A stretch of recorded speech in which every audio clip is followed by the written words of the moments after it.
This is Cobalt Z. Welcome back to my YouTube channel. Today I'm going to be giving probably just a one-time video of The Sims 4. I have here my family. You will see them, and mainly I want to talk about some of the things that other reviewers of this game haven't talked about. As you can see by the looks of it, it looks pretty good. She's cleaning the toilet. Good for her.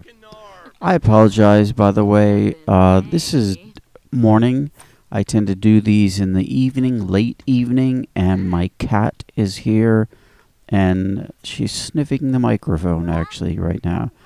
I have a black and white cat named Dash, who is rather what her name implies. She runs around a lot. So if you hear any cat-related noises, just I apologize. So, Sims, I like the look of The Sims 4. You know, the characters look pretty interesting. They one of the fascinating features is over here. You see the mood thing is very noticeable in The Sims 4. She is happy, and that results in a variety of things. My cat, sorry, is right in front of the screen. Dash, go away. So their moods play a really big role now. Right now, they're all happy, even the little one here. One really big change from Sims 3, children go from babies to young kids. There is no toddler mode. Something stinks. Yeah, it's that. So, fortunately for me, that's a good change, because I detested toddlers in The Sims 3 and 2. And you don't even want to know the ways that I tormented toddlers in The Sims. So that is a nice feature, for me at least. And the other strange thing, so they got rid of toddlers, they also got rid of swimming pools.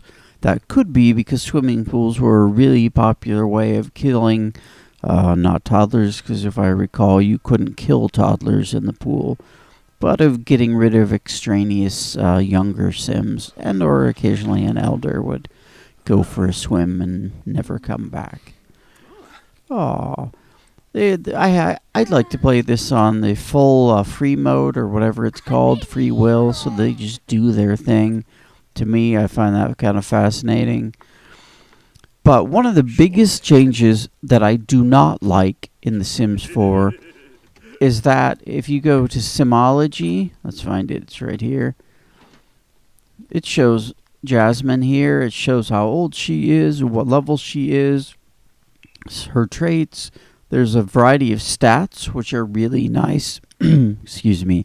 Meals cooked, 9, bathroom breaks. Why you want to know some of this, I don't know. But it's kind of fascinating. A lot of things here. Whims completed.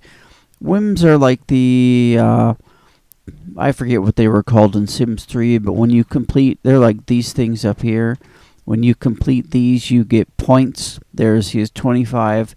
I'm not sure if that's what that is, but I think that goes to like life aspiration. But as far as I can tell, at least, there is no family tree. And that really disturbs me, because I loved the family tree. But as far as I can see, there isn't one. You know, this will say son here on someone she knows. But when my adults are dead and I'm playing this kid, or this kid's, descendants, how am I going to be able to track that? That was one of my favorite features in prior versions of The Sims. In fact, famously, my kids and I in Sims 2 all played. That was a nice thing about Sims 2 also, is that the different areas kind of overlapped. And I could be playing my game and run into some of my kids' family members. And so we intermarried at various times. And once I had a huge family tree of all of our Sims that I had done up in a family tree software and printed, and it was like 8 or 10 sheets of paper that I had taped together and then hung on the wall just so we could keep track of who was who. I don't see any way to accomplish that here. which I think is really unfortunate, and actually really missed that a lot.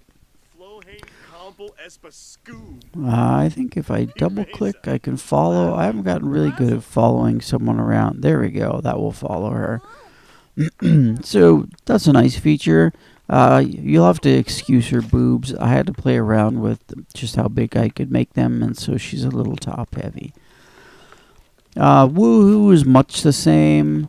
A lot of the features, frankly, much the same. In terms of performance, actually, I don't have a great computer. I have kind of it's a better but older. It's 4 or 5 years old now, and Sims 4 runs great on it. Sims 3 ran okay. Frankly, I think Sims 4 runs better. That's partly how they do neighborhoods. Let me show you this. If I can get far enough out. Essentially, there are all a bunch of different neighborhoods here, but one thing that I noticed, and other reviewers pointed this out, this is my tiny little house. If I wanted to go visit who lives here, I can click on this, but there's a loading screen between there and here. So you can't just walk even at all around your neighborhood before everything has a loading screen. These little pots, this is a nice feature. This is a gardening. And your Sims, as in the other versions, can be gardeners. And it's kind of cool. I like that. There's violins in this game. I don't recall that there were in Sims 3, but that I also enjoy. So there's a lot I like about it. The biggest gap for me is that kind of genealogy aspect. That as far as I can tell, there is no family tree. And I miss that a fair bit. It's interesting. It has always been interesting in Sims, at least for me, especially on free will, to just watch them and see what they do, what kind of person they are. That has always intrigued me. Another nice feature is multitasking. Sims can do different things at the same time. Like here, I can't tell for sure about him, but I think they're all three having a conversation, even while he was reading, and etc. And like at the dinner table, they can eat, they can watch TV, and they can talk all at the same time. So the multitasking feature is a nice one. I approve. Beyond that, frankly, it doesn't look a lot different than Sims 3. It's freaking expensive. It's for the digital download with the extras. It was $69, which frankly I think is kind of outrageous. And no doubt, as EA has done with all the other versions of the Sim, there are going to be tons of downloadable content or expansion packs. It seems kind of money grabbish to me, actually, but that's EA for you, right? So anyway, here's just a brief look at Sims. Other people have done videos of the character creation, etc. I'm not going to talk about that. There's a nice little painting my guy did. I like the fact that there, I assume you can see that, it shows what the quality is, what it is, who painted it, and how much it is. That's a really nice feature for me, because I always liked having painters, and then what I found is basically a couple generations later, if you still had the painting, you couldn't tell who did it or when. I'm not moving this very well right now. But there it is. There's Sims 4 for you. It's probably worth picking up, but I don't know if it's worth $69 to pick up. Perhaps you could wait. You could find it on sale. It's entertaining. It's kind of fun to be back in The Sims. Every iteration of Sims, I've always doubted that I was going to buy the next one, and I always do. I'm just not totally sure that the difference between Sims 3 and Sims 4 is really that much. This has been Cobalt Z. Thank you for watching. I hope you enjoyed, and I will talk to you later.